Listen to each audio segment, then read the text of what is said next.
Assalamu alaikum wa rahmatullahi wa barakatuh. Good evening, ladies and gentlemen, and welcome to the King Faisal Center for Research and Islamic Studies. My name is Farid Al-Husseini, and I'm the director of the museum here.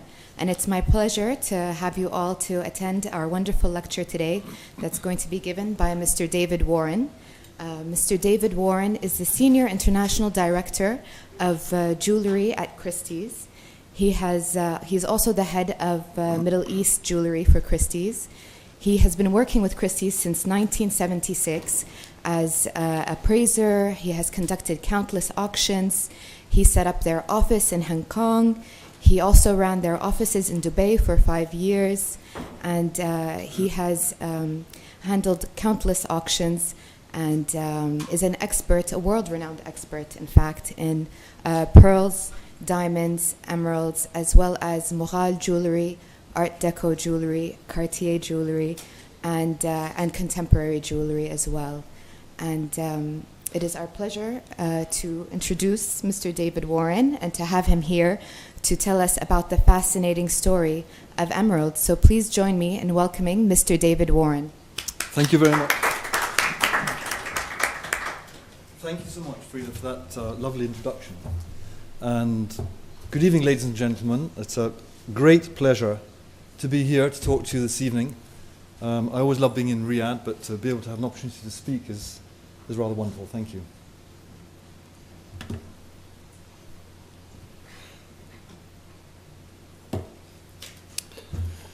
Emeralds protect the heart and regulate blood pressure. Emeralds prevent infections, reduce inflammation. They diminish mood swings, dispel nightmares, and stop insomnia.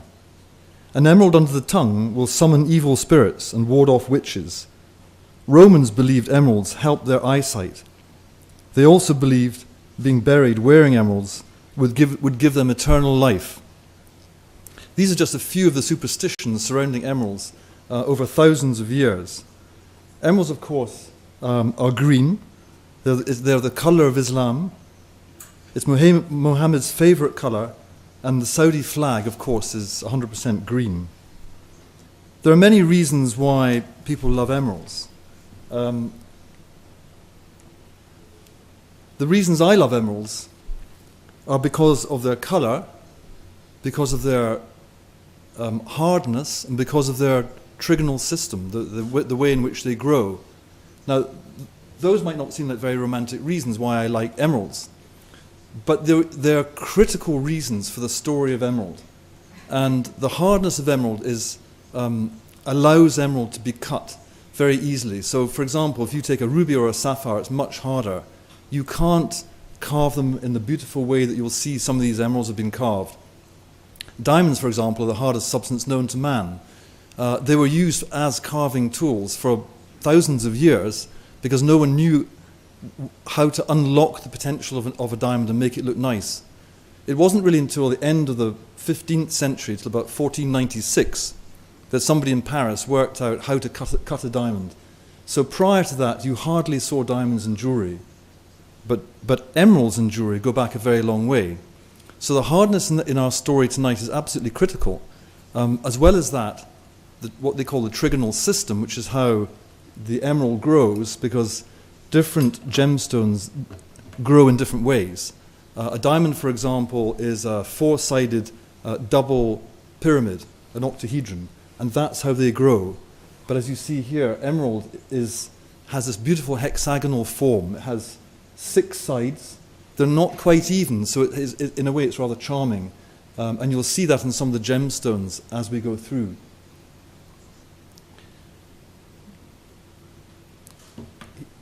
The Romans believed that emeralds would keep them young. If they wore emeralds after their death, they believed it would give them eternal life. And these rather charming pictures, which are 2000 BC, are actual portraits of people who lived. And this was a tradition with the Romans. What they did was they had a painting made of themselves when they were much younger, when they were at their absolute prime. And when they died, this portrait was put on top of their bodies in the tomb. And this was to help give them eternal life and to look wonderful.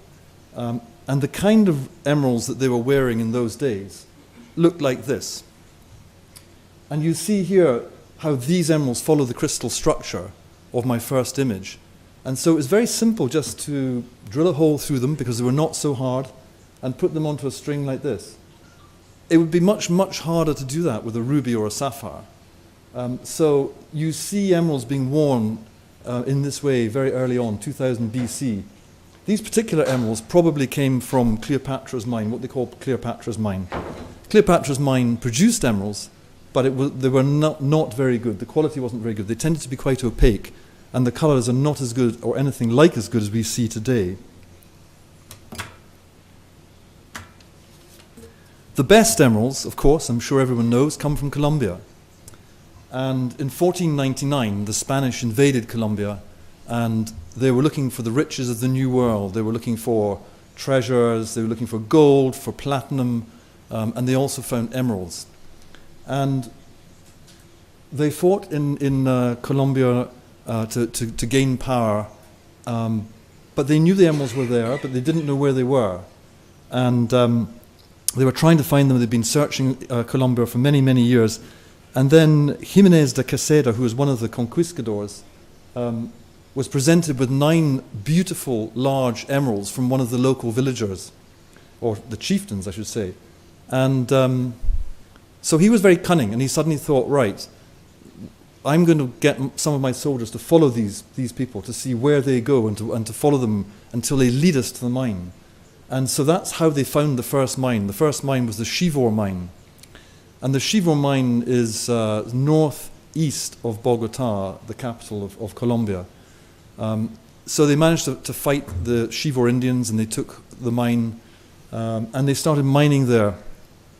They turned the locals into the miners, and they treated them very harshly. But the Chivor mine was not the main mine. That was not the best mine. The Chivor emeralds are nice, but they have a Chivor emerald has a slight hint of blue in the body color. And a lot of gemstones have an additional color. So they may be green, but if you look at them carefully, there's an additional color there, very slight sometimes. And you can tell the Chivor emeralds when you look at them, especially at night time. They have a slightly blue color to them. That's different from Muso. In the Muso region, the secondary color is a color of a tinge of yellow. And that tinge of yellow makes the Muso emeralds a little softer, a little more appealing, a little more flattering to the skin, and therefore more valuable. So Muso was really the main goal of the Spanish. It took them 100 years, between 1499 to 1594, in fact, before they finally found and conquered Muso. Those Muso mines were really only productive for 16 years, and the Spanish were very wasteful in the way that they excavated those mines. But from them, they extracted some of the finest emeralds in the world, and those are often referred to as old mine Colombian stones. And they have a brightness and a richness of color that's really unique once your eyes trained to notice them. So the Spanish then took their treasures by boat back to Spain, and then from there the Portuguese sailed them from Spain to the Philippines. When the emeralds reached the Philippines, they were partially cut just to make the crystals a bit more saleable and nice looking, and then sold to the biggest market in the world, which was the Indian market. Now, it's quite interesting for me because I go to Spain a lot, and I see clients and I business get in Spain. And what I find interesting is that when I go there, I don't really see very many good emeralds. And you'd imagine, if Spain had had access like they did to the best emeralds in the world, that's where you would find them. But it's not the case. The best emeralds in the world you find in India. And they needed to sell the emeralds. They needed to sell them to raise money to fight the English. And there's over hundreds of years, there was this rivalry between the English and the Spanish, and there were tremendous battles, the most famous being the Battle of the Armada, when the Spanish sent a huge fleet, 4 times the size of the English fleet, to conquer Britain and to sail through the Channel. And the plan was to pick up soldiers on the coast that were walking there from Spain, and then sail up the Thames and invade London. it was a great plan, but it didn't work. And in the end, the English managed to chase them up the channel, round Britain actually, into the rough seas, and most of their boats were broken up on the rocks. So there was this great rivalry, and they needed to sell all their emeralds and fund their wars with the British. This is very different from China, and I digress for a minute because, as you probably know, the best jadeite market in the world is in Hong Kong. And jadeite comes from China, and the Chinese sold all the worst quality jade all around the world and kept all the best. So I go to Hong Kong a lot, and I, as you said, started sales in Hong Kong. And I just find this amusing that they managed to keep the best, and the Spanish had to sell the best.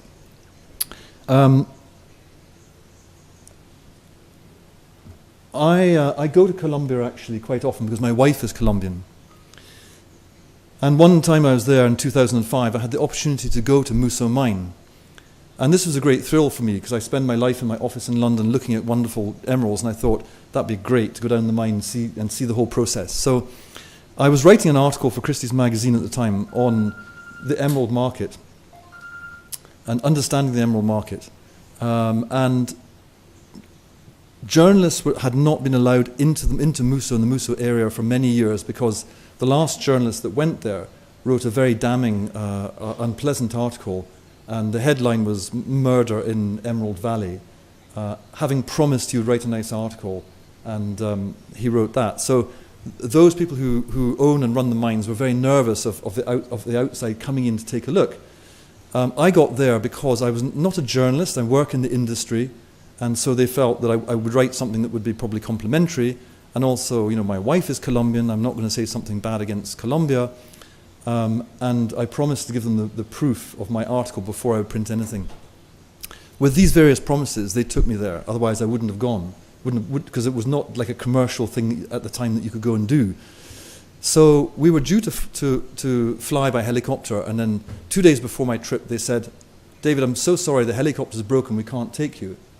So I kind of got, like, as they say in England, like throwing your toys out of the pram, saying, "Oh, but honestly, it'd be so nice to go," and I was so looking forward to it, and writing about Muso and the mine would have been great for this article I'm doing on emeralds. So they said, "All right, we'll find another way of getting there." 2 days later, I got a phone call, and they said, we're going to go by plane. Meet us at this private airport, we'll fly. I thought, fine, why not? Got into this plane, 6-seater Cessna plane, and we're flying through thick cloud. I mean, this is how it is. Thicker than this, actually, normally. You can't see the ground. And at one point, the cloud breaks, and I look down, thinking the Andes will be below me, and they're not. They're above me, and we're flying through all these mountains. Anyway, that was only one of the issues. The main issue was that it is very mountainous in Muso, in this region. It's very inhospitable. In the old days, to get there from Bogota would take about 2 weeks by horseback. It was very hot, very thick undergrowth, and very difficult to get there. So I was wondering, how are we going to land? Where's the airport? So this was it. Not much of an airport, actually. It's called Kipama. And it's a tiny little runway, and it has a cliff at each end. And you have to land at the very beginning of the runway, otherwise you'll go over the cliff at the other end. So it's actually quite nerve-wracking, the whole thing of landing and taking off, because if you take off and there are any issues just before you take off, you can't stop, you have to go. So it's a one stop only. So that was quite challenging. And then the next thing was actually from there, getting down towards the mine on the roads. And I'm sure you've all seen these photographs of sheer cliffs with a road cut into the side, and the road was more or less the width of the car. And I'm on the outside of this, looking over these cliffs, and it was terrifying. So about 45 minutes of driving through that kind of terrain to finally get to Muso. And it's rather underwhelming when you get there, because the Muso area is really a series of small mines. And this one that you're looking at here is actually the main center.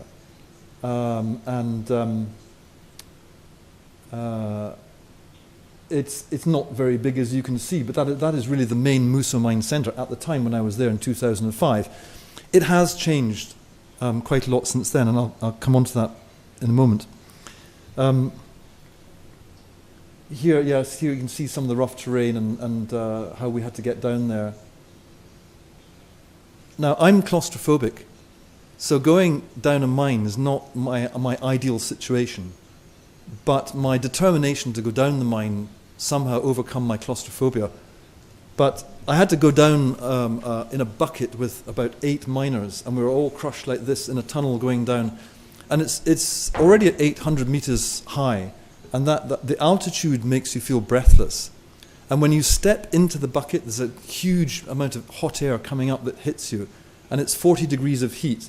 I'm not used to that. I'm from Scotland. I'm used to summers that are about 20, 22 degrees maximum. So 40 degrees of heat for me is a bit of a killer. And then I went down 100 meters in the bucket and thankfully got out. But then it's not even any better when you're down there. The tunnels are low, there's water, it's dripping with water, it's very airless.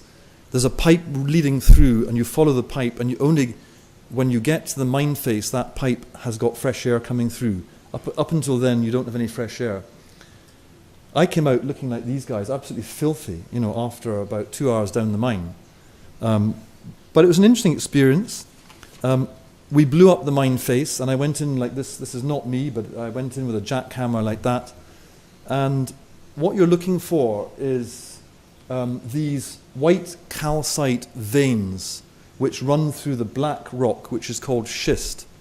And the black rock is relatively soft. And these veins of calcite are where you will potentially find emerald.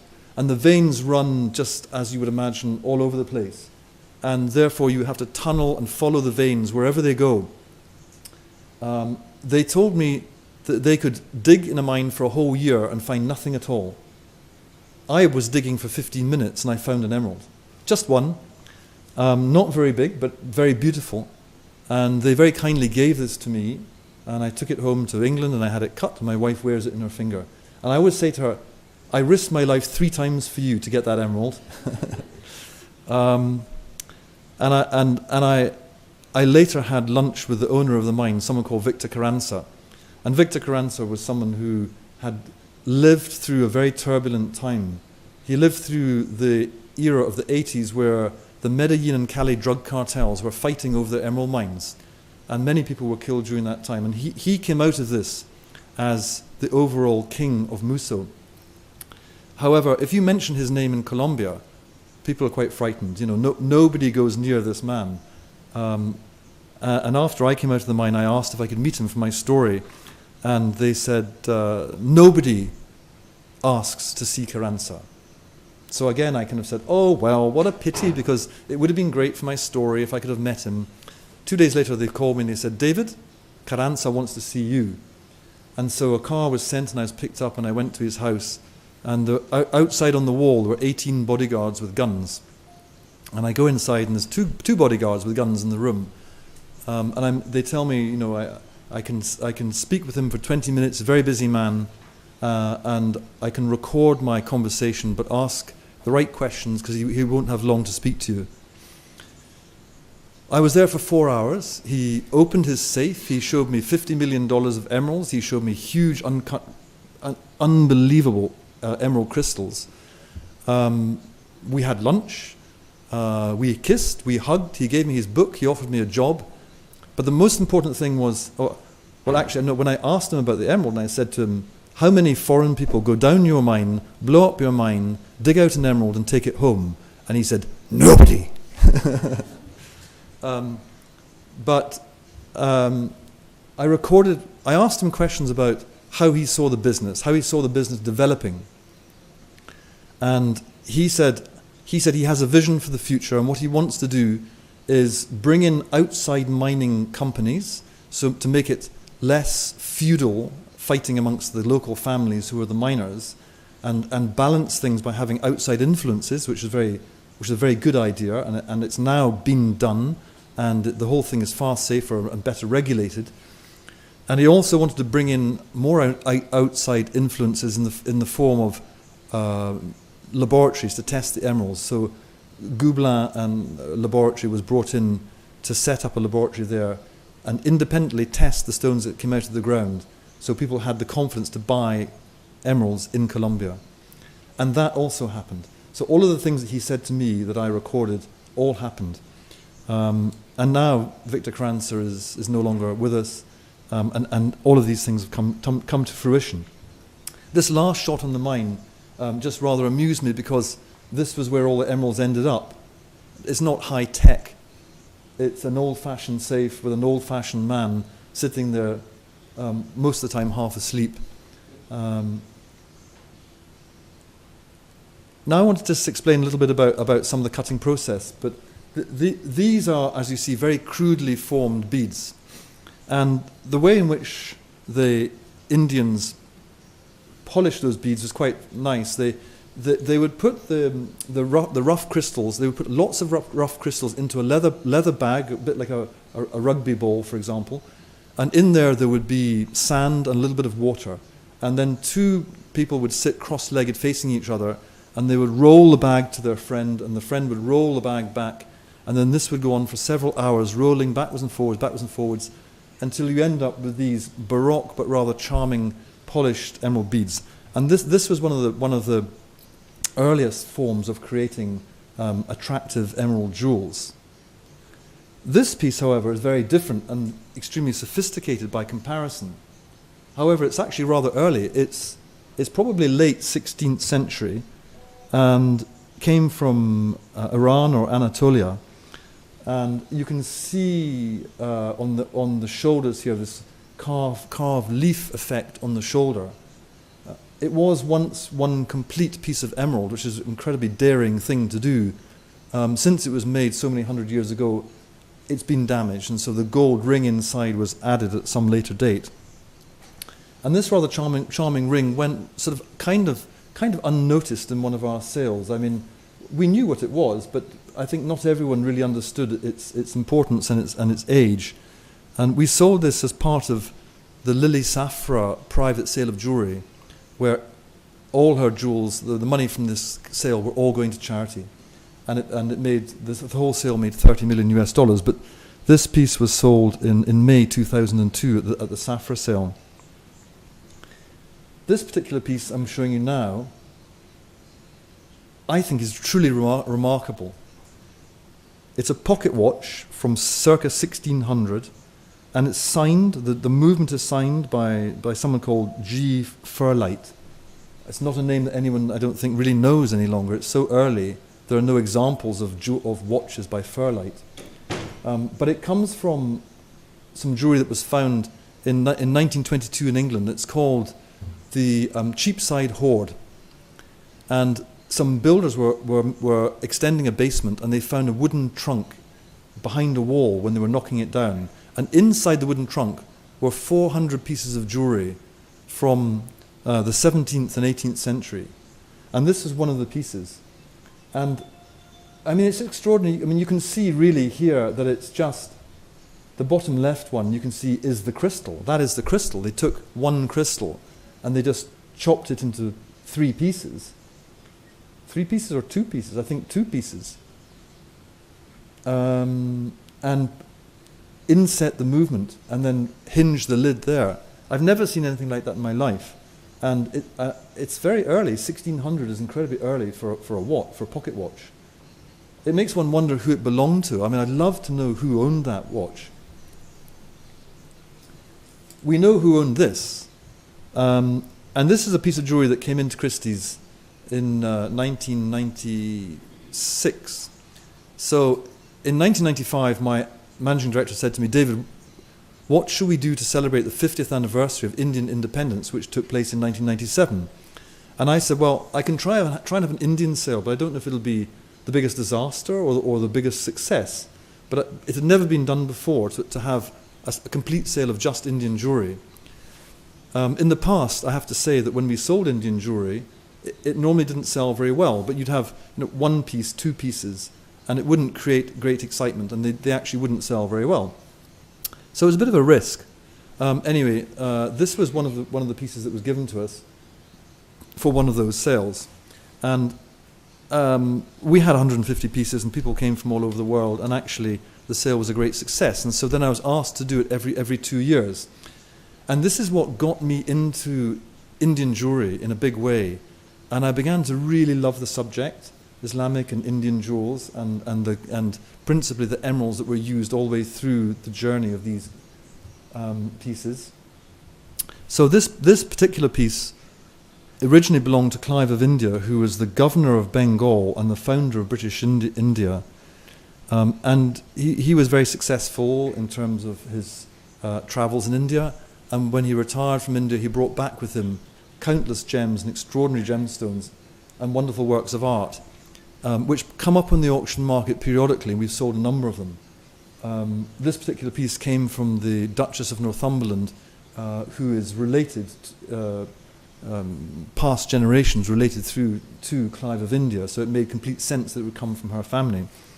And this was known at the time of the sale. It was something which we were allowed to say. But the emerald is one of the most beautiful I think I've ever seen. It weighs 55 carats, and you can see here that it's carved with beautiful poppy leaves on the front. And it dates from around about 1620. And Jahangir, that was at the time of Emperor Jahangir. Jahangir went to Kashmir 14 times during his lifetime. From Delhi or from Delhi up to Kashmir is a long journey, and yet the Mughal emperors went there as often as they could. The Mughal gardens that surrounded the mountains of Kashmir are absolutely spectacular. And I was very fortunate to go there in 1987, about 2 weeks before Kashmir was closed, and it was too dangerous because the Indians and the Pakistanis were fighting, and it became a battle zone. And I went there kind of not really knowing it was going to be like that.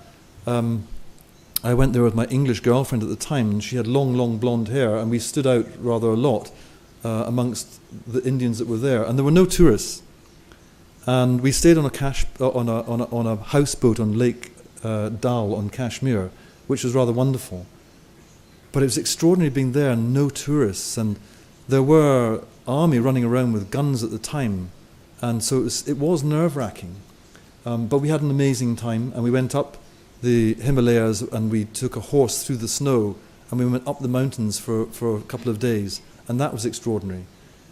We went there with no jackets because we thought it would be hot, and we just had flip-flops and shorts and T-shirts. And it was cold. When Kashmir was 6 degrees, 8 degrees. So we wrapped the blankets around us from our bed and went out, and we enjoyed ourselves nonetheless.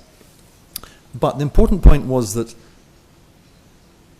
Jahangir was hugely inspired by those Mughal gardens, and he built these royal workshops in India that were producing the finest examples of Indian gemstones and jewels and artwork.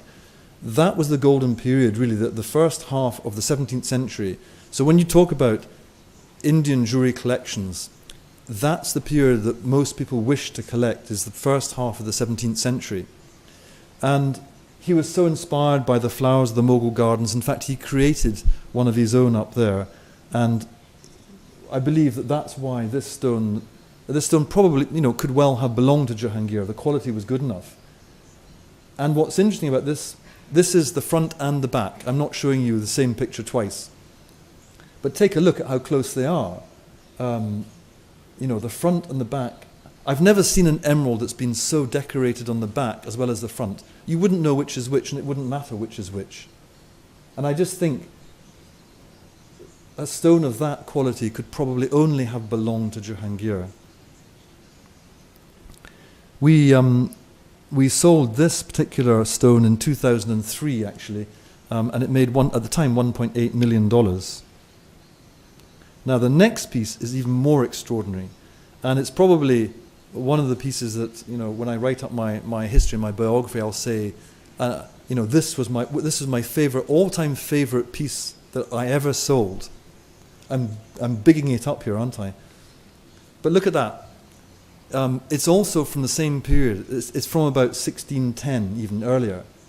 And it's one of Jahangir's wine cups. It stands about 7.5 centimeters tall, so about that size. And it's made of 3 pieces of emerald. This top piece alone weighs over 400 carats, 408 carats alone. And it's incredibly delicately, beautifully done. I think this photograph you're seeing, frankly, it doesn't do the color justice.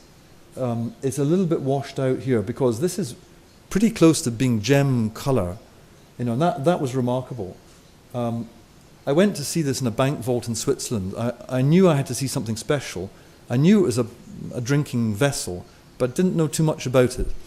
And I went with my colleague from the Islamic department in London, William Robinson, who often comes to Riyadh, and I've been here with him before. And we looked at this together because it's an Islamic object, but it's also a jewel. And so I went there with a knowledge of emeralds, and he went there with a knowledge of these special objects. And between us, we were absolutely amazed, and we took this piece for sale.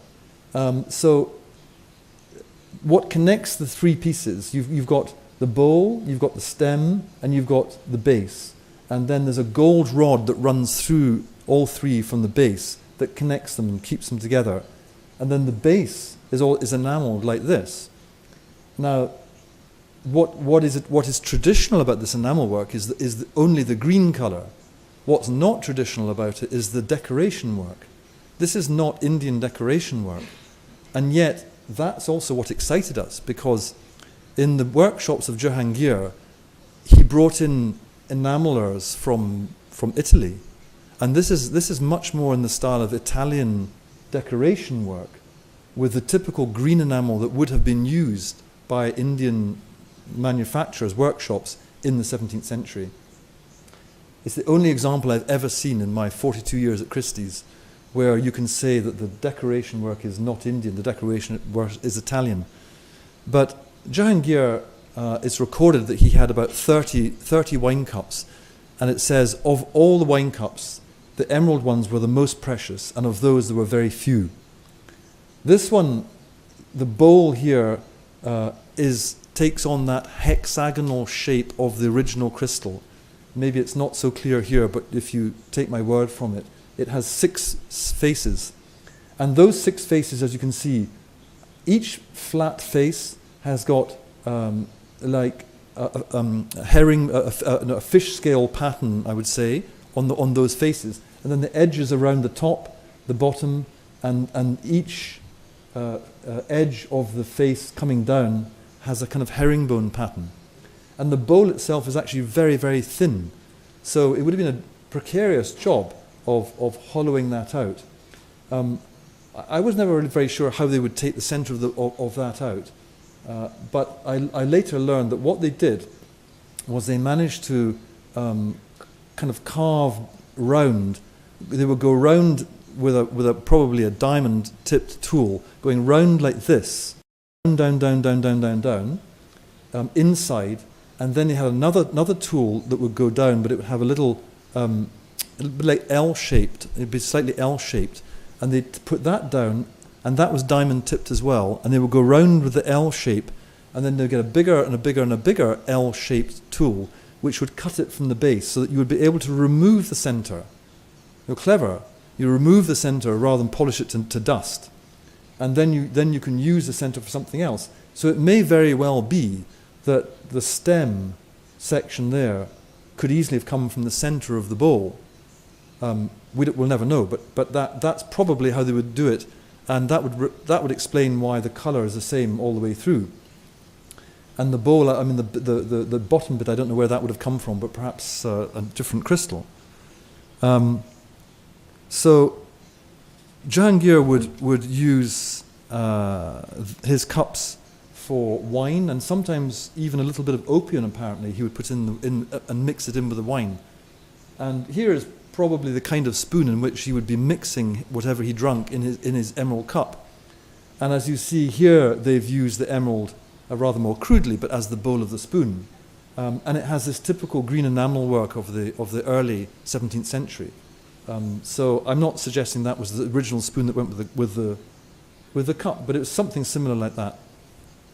And while it was on view, a client of mine came to me and said, "David, can we drink from this amazing cup?" So I thought, all right, why not? So we took it to my office and we put water in the cup and we left it there for 20 minutes to absorb the energy. And then we spent another 20 minutes taking turns of sipping from Jahangir's emerald wine cup. And it was a thrilling thing to do, I have to tell you. It wouldn't cross my mind to do it, but it was a really thrilling thing to do. This is a modern emerald crystal, as you can see, but it's just to show you the sort of size of crystal you would have to have in order to make such a bowl. This inscribed emerald is unusual because it has written on it, inscribed Shah Jahan's name, and it's dated 1621, 1622. So as emperor, he would have put his name and his dates. The only thing was, in 1621, 1622, he wasn't emperor. He was not emperor until 1628. His father died in 1627, but he was anticipating being emperor. In fact, he was planning to imprison his father. And this didn't work. And it's just rather amusing that here's a stone where he already thought he was going to be emperor, but it didn't happen until his father died in 1627. And he was then crowned emperor in 1628. But it's not very usual to have a name on an emerald, an emperor's name on an emerald. It's not that usual. But you do find some of them, and some of them are less decorated than that. They just have the name on the front. And I understand that those ones were given as gifts when the emperor was traveling across a foreign country, and he would give them in order to gain safe passage across somebody else's territory, and this would be the gift that he would give. But this is not like that. This is far more decorated, and this almost certainly would have actually belonged to Shah Jahan. So I think that's an interesting emerald.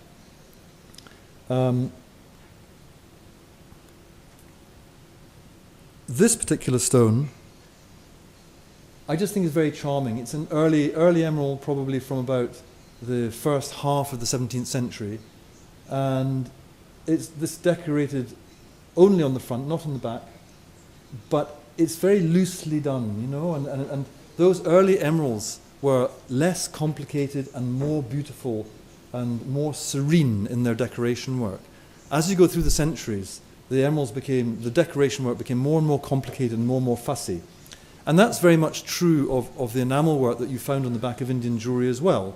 The early enamel work was simply this green colour with a pattern underneath, whereas as you go through the centuries, it became more complicated, more colourful, still beautiful, but in a way less charming.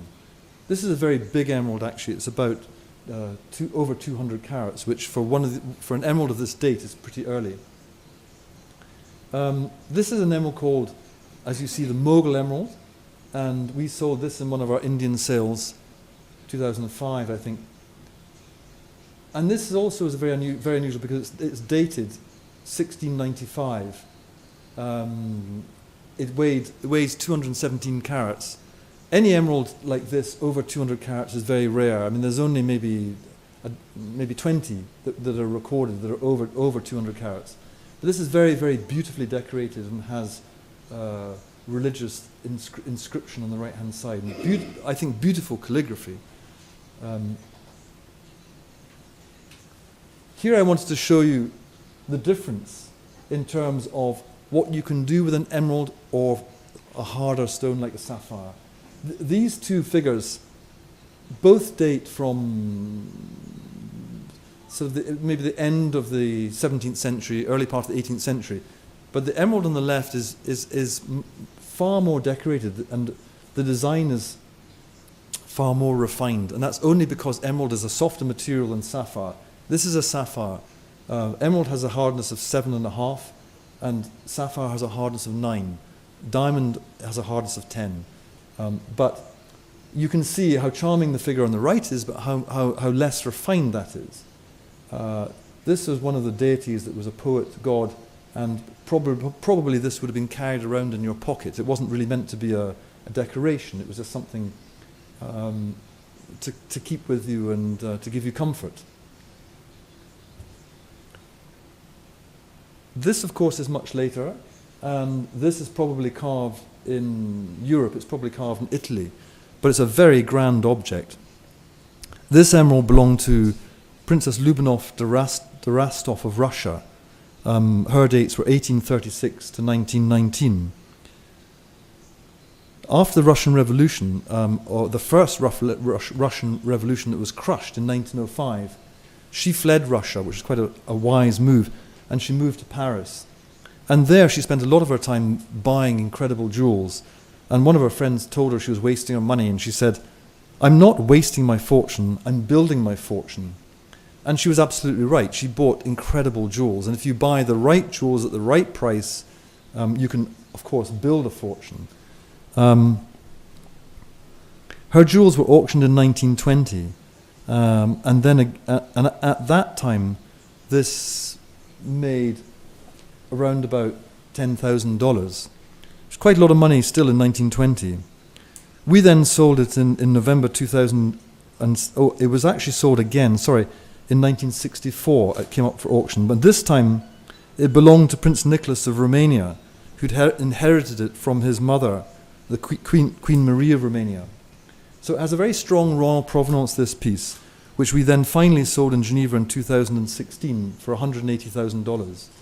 But it's a remarkable piece of emerald carving, as you can see.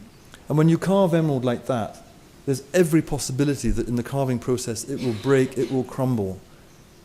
So I think it's very brave to attempt something like that. And I've not come across a better emerald cameo ever than that one. Catherine the Great was known for her extraordinary jewel collection. She was betrothed at a very early age. She was a German princess, betrothed at 14 to her cousin Peter of Russia. And it was not a very happy marriage. They didn't really like each other. And when Catherine was 33, he came to power, and shortly after that, she sent him into exile. And she took power, and then Peter was mysteriously murdered. Of course, there's lots of speculation on why that was and whether she was involved. But she then gained absolute control of Russia, which was the biggest and most powerful empire in the world at the time. It was the richest as well. And she spent vast fortunes on her jewels.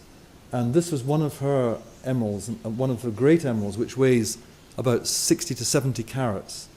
Super fine, and again you see now this hexagonal shape. She bought all sorts of other things. In fact, James Christie, who started his auction house in 1766, one of the famous things that he did was to sell a collection of paintings that came from the house of our first ever Prime Minister, Walpole. And his house was called Houghton Hall. And in the hall he had incredible artworks. And unfortunately, after his death, his family were unable to maintain the house, and they sold the paintings. And James Christie negotiated by private treaty 204 paintings to Catherine the Great. Amazing paintings. They were by Van Dyck, by Rubens, by all the great masters of the day. Catherine the Great finally, she gave this brooch to Maria Fedorovna, who was to marry her son, Paul I. It was then inherited by the Grand Duchess Maria Pavlovna, then by Princess Marie of Germany, and then her son, Prince Frederick Karl, then his son, Prince Leopold, and then to his son, who was also called Prince Leopold. And then the last Prince Leopold, when he died, he left all of his estate to his butler, everything. That was in 1959. And then this great stone came to Christie's in 2010, and we sold it for $1.6 million. The emerald market has gone up considerably since 2010, and I think if we had this stone now, it would no doubt make at least $5 million. I want to talk a little bit. This is not a great photograph, and the reason it's not a great photograph is because these are emeralds from the Iranian crown jewels, and you can't go. The Iranian crown jewels are all in the Bank of Tehran, and you can't go there and take photographs through the showcase. You're not allowed to. And there's only one book really that has any photographs, which was published in the early 1960s, and so I've had to get my material from this early book. So forgive the poor quality image. But if any of you ever have the chance to go to Tehran, I would say it's an incredible journey. It's really worth visiting, because the finest collection of jewels that you can see publicly in the world is basically in the Bank of Tehran. And all of these jewels came from India.